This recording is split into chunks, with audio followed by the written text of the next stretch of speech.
에베소서 1장 6절에 있는 말씀 한 말씀입니다. 함께 읽겠습니다. 시작. 이는 그가 사랑하시는 자 안에서 우리에게 거저 주시는 바 그의 은혜의 영광을 찬송하게 하려는 것이니라. 아멘. 이제 여러분들이 에베소서를 이제 읽다가 보면은 느끼실 거예요. 에베소서는 이제 딱 반. 그러니까 바울이 쓴 서신서의 그 패턴이에요. 앞에 부분은 교리서, 뒤에 부분은 그 실천편. 그러니까 1장부터 3장까지는 교리에 관한 거, 교리, 기독교 교리. 여러분 교리가 상당히 중요합니다. 교리하면 우리가 자꾸 딱딱하게 생각을 하는데 그 교리를 모르면 신앙이 자라질 않아요. 우리가 어떻게 구원받습니까? 예수를 믿어야 구원받습니다. 그게 교리예요. 그게 교리입니다. 그러니까 교리를 모르면은 전혀 신앙생활을 할 수가 없어요. 그래서 1장부터 3장까지가 이제 교리에 관한 거, 거기서 뭐 구원에 관한 얘기를 많이 해요. 그러면서 그것이 이제 교회론과 연결이 되고, 그리고 이제 4장부터 6장까지는 그러면 구원받은 사람들이 어떻게 실제적으로 살아갈 거냐라고 하는 삶의 이야기가 이제 4장부터 6장까지입니다. 그러니까 바울이 쓴 서신서의 패턴은 다 요렇게 돼 있어요. 그러니까 바울은 항상 신앙의 균형을 맞추려고 이제 애를 썼죠. 교리와 삶. 교리만 붙들고 있으면은 이제 좀 사람이 그 냉철해지고 좀 머리만 이렇게 좀 커져 버리는, 어떻게 보면 좀 그 머리만 이렇게 큰 사람 좀 뭐라 그러죠? 머리만 이렇게 큰 사람을 가분수적인 그 신앙이 돼 버리죠. 그렇지만 또 그 맨날 뭐 이렇게 사는 것만 강조하는, 이 머리 부분은 없어요. 팔다리만 움직이고, 그것도 이상하죠. 생각해 보세요. 머리 놓고 팔다리만 맨날 왔다 갔다 하는 사람, 이게 상상만 해도 무서운 거죠. 그러니까 두 가지가 잘 균형을 맞춰야 신앙이 온전한 바른 균형 잡힌 신앙생활이 될 수가 이제 있는 거죠. 그런데 그 1장부터 3장까지는 무엇을 믿을 거냐라고 하는 문제라고 하면, 4장부터 6장까지는 어떻게 살 거냐라고 하는 문제예요. 그러니까 무엇을 믿을 거냐라고 하는 문제가 해결되어야만 어떻게 살 거냐라고 하는 그 답이 나와요. 다시 한번, 이게 굉장히 중요한 얘기입니다. 내가 뭘 믿을 거냐라고 하는 이 문제가 정확하게 정립이 되어야만 내가 어떻게 살 거냐라고 하는 삶의 자세가 나오게 되어 있는 거죠. 그러니까 뭘 믿느냐가 중요하죠. 머리에 히잡 쓰고 다니는 사람들은 그 알라신 믿잖아요. 그러니까 그 사람들은 그렇게 살아갈 수밖에 없는 거예요. 그렇게 살아갈 수밖에 없습니다. 그러니까 우리가 하나님을 믿고 예수님을 믿는다고 하는 것은 너무 중요하죠. 감사해요. 저는 이슬람 선교사들이 먼저 한국에 들어오지 않은 게 얼마나 감사한지 몰라요. 그 사람들이 100년 전에 먼저 들어가고 막 이렇게 해갖고 우리가 홀딱홀딱 넘어갔다 하면, 여기 앉아 계신 분들 다 지금 이거 쓰고 다니셔야 돼. 극단주의 이슬람 극단 아주 극보수파들은 여자분들 다 얼굴에 이거 망 쓰고 다니셔야 됩니다. 망 쓰고 다 다니셔야 돼요. 여자분들은 신체의 일부분을 남자들한테 보이면 안 돼요. 자기 남편 외에는, 가족 외에는 보이면 안 됩니다. 근데 여러분들은 뭐 지금 지금 마스크가 참 효자 노릇하는 거네요. 하여튼 마스크가 너무 감사해요. 마스크가 여자분들의 얼굴을 거의 평준화 시켜가지고 널만, 이게 벗으면 이게 참 곤란한 사람들이 많은 것 같아요. 앞으로 이제 벗을 날이 좀 있어 올 텐데, 아마 이거 벗기 상당히 부담 있는 분들이, 야 그래도 마스크 쓸 때가 좋았지 뭐 하면서. 그러니까 우리가 기독교가 130년 전에 이 땅에 들어와서 우리에게 복음을 전해준 게 너무 감사하죠. 그래서 예수를 믿으니까 이렇게 살더라. 이게 이제 그 순서죠. 순서. 올바로 믿는 게 올바로 사는 거예요.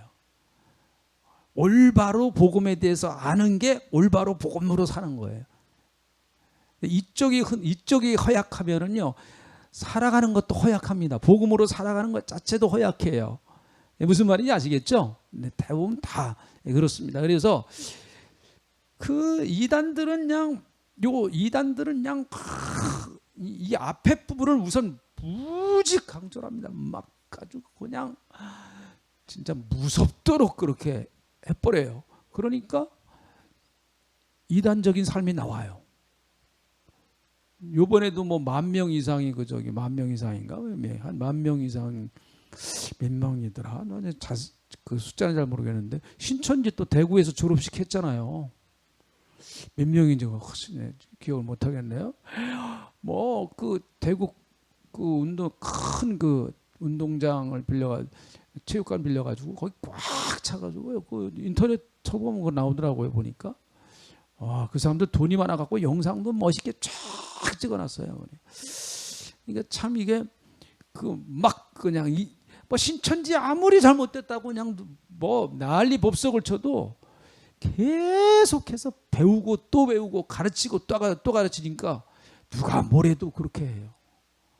누가 뭐래도 그렇게 합니다. 이게 그러니까 나는 그런 거 볼 때마다 좀 화가 나는 게 그럼 우리 예수 믿는 사람들 이 기존교회 예수 믿는 사람들은 목회자나 교인이나 참 이게 좀 힘을 내야 되겠다.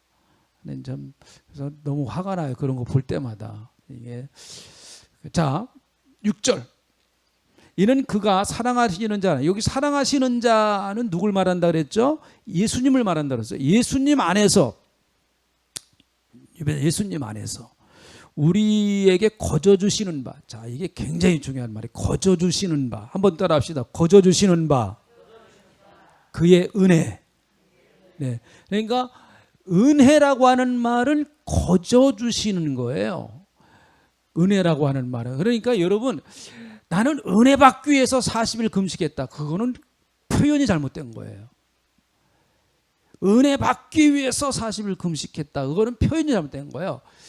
40일 금식한 건 너무 기죠. 저는 못했어요. 40일 금식. 제 친구 목사님들은 40일 금식하신 분들이 상당히 되는데 저는 못했어요. 저는 금식하고 별로 그렇게 가까운 사람 아니에요. 한 끼만 저는 잘못 먹어도 휘청휘청해. 근데 그 표현은 사실은 그렇게 하나님께로부터 도우심을 간절히 간청하는 건 우리가 배워야 되지만은 용어 자체의 의미는 그거는 사실은 좀 맞는 얘기는 아니에요. 은혜라고 하는 거는 내가 40일 금식했으니까 40일 금식했으니까 하나님이 내게 뭐 특별한 능력을 주셨다. 그렇게 말하면 그거는 좀 문제예요. 그건 은혜가 아니에요. 그렇죠? 그건 내 편에서 하나님 앞에 막 몸부림쳐가지고 넓게 보면은 은혜일지 모르지만은 사실은 은혜는 하나님이 거저 주시는 거거든. 은혜는 내 공로가 없어요. 내 값이 없어요. 그러니까 40일 금식했다고 그래가지고 그런 은혜를 하나님 주신 게 아니에요. 그런 100일 금식해도 하나님이 안 주실 수 있어요. 안 주실 수 있다고요. 100일 금식해도. 그러니까 은혜라고 하는 개념은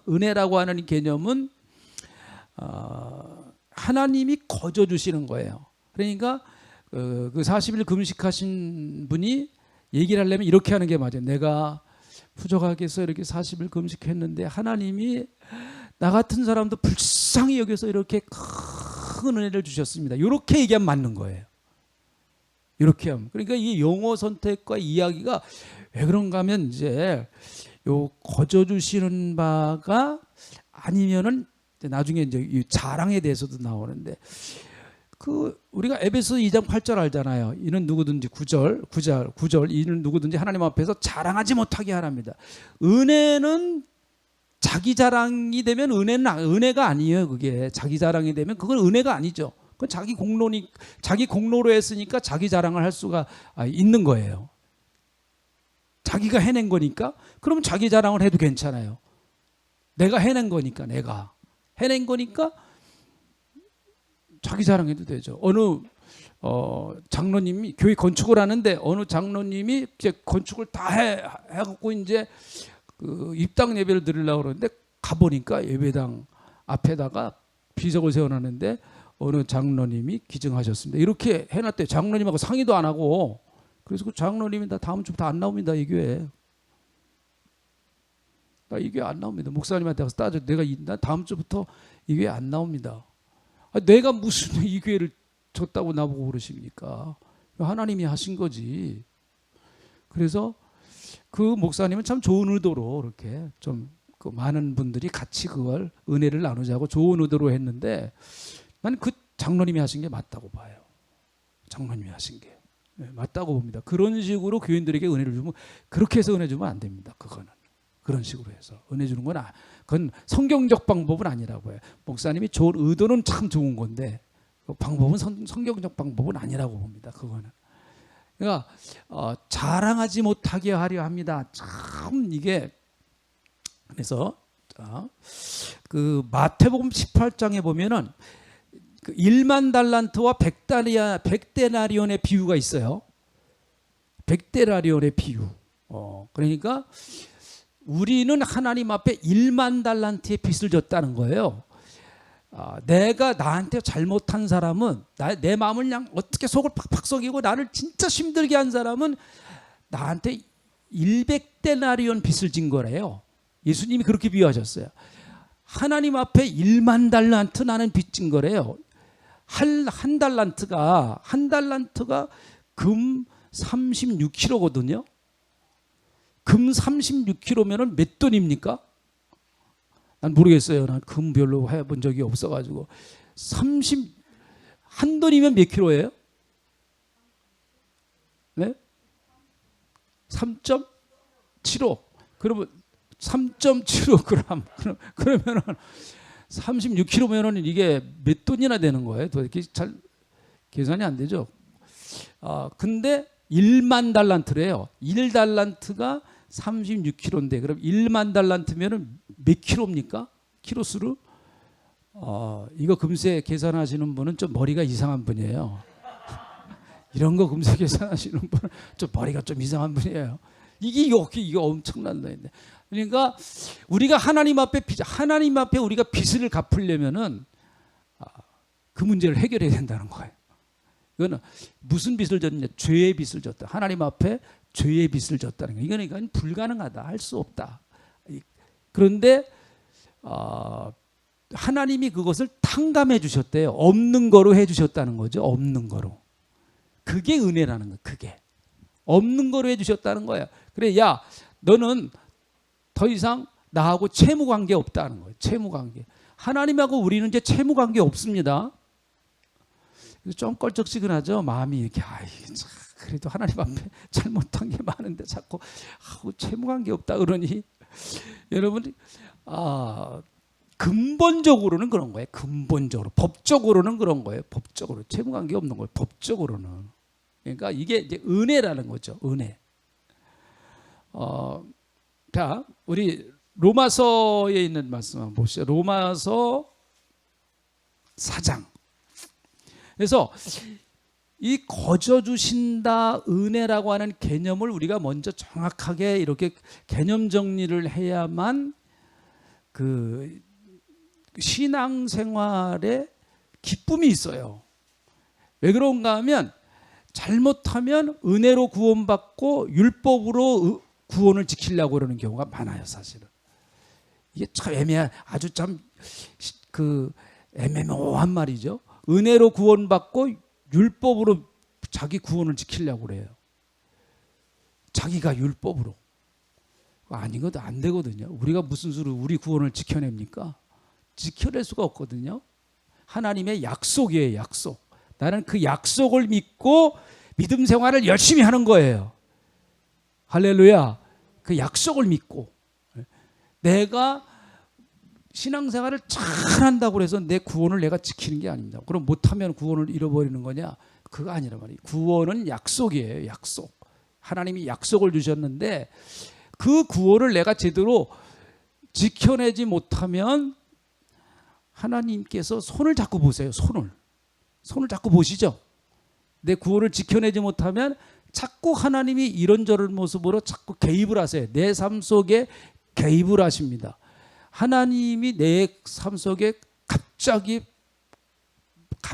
갑자기 어떤 순간에 확 개입해서 들어오시면 그건 별로 좋은 거 아니에요.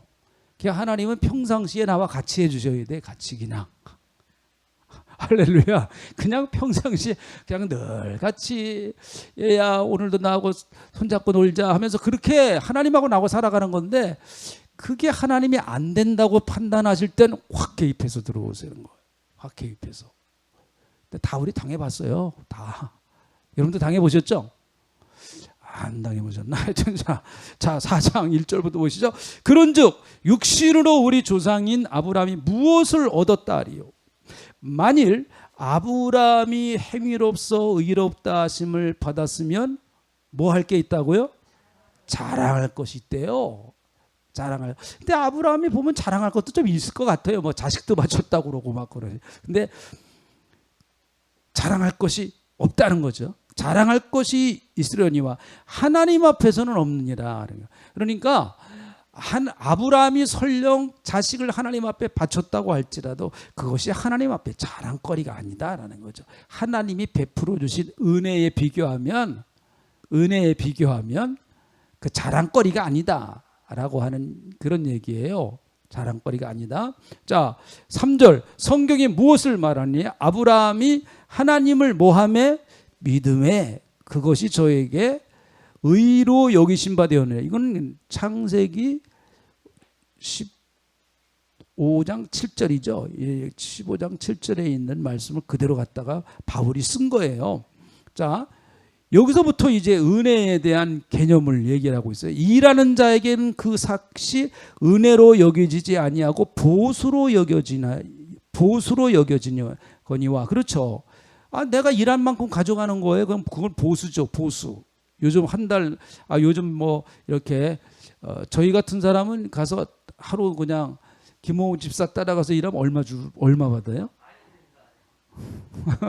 아니 얼마인지 정확하게 얘기를 해야지. 한 10만 원 줘요?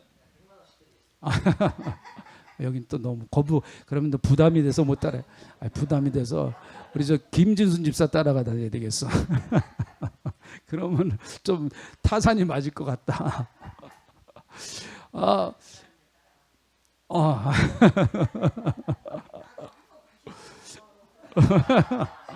난 김진수 진짜 따라갈래요. 아무래도. 아니 현장에 가면은 또 딴 얘기 할 것 같으네요. 현장에 가면 다른 얘기 할 것 같아요. 목사님 사실은요 그러면서. 아니야. 자, 여기 보니까 일하는 자에게는 그 삭시 은혜로 여겨지지 아니하고 보수로 여기거니와. 그렇죠. 은혜가 월급 받는 건 은혜가 아니에요. 자기 노동력이 들어갔으니까 그걸 뭐 은혜라고 말할 수가 없는 거죠. 자, 요 은혜라고 하는 개념을 여러분 우리가 잘 좀 말씀을 통해서 정립을 해야 돼요. 그래야 은혜로운 신앙생활이 가능해요. 은혜로운 신앙생활. 자꾸 그렇죠. 이게 뭐 참 이게 아주 굉장히 중요한 문제입니다. 네, 끝나고 이제 조용히 두 분이서 개인적 만남을 가지시기 바랍니다. 자, 자, 그래서 우리의 신앙생활이 은혜로 구원받아서 은혜로 진행이 돼서 은혜로 천국 가야 돼요. 그런데 가다가 자꾸 율법으로 그 새길로 빠지기가 쉬워요. 이게 자꾸. 그래서 은혜라고 하는 이 개념을 잘 여러분이 딱 붙들고 나는 은혜 안에 살아야지. 은혜 안에 살아야지. 이제 이렇게 그러니까 이런 거예요.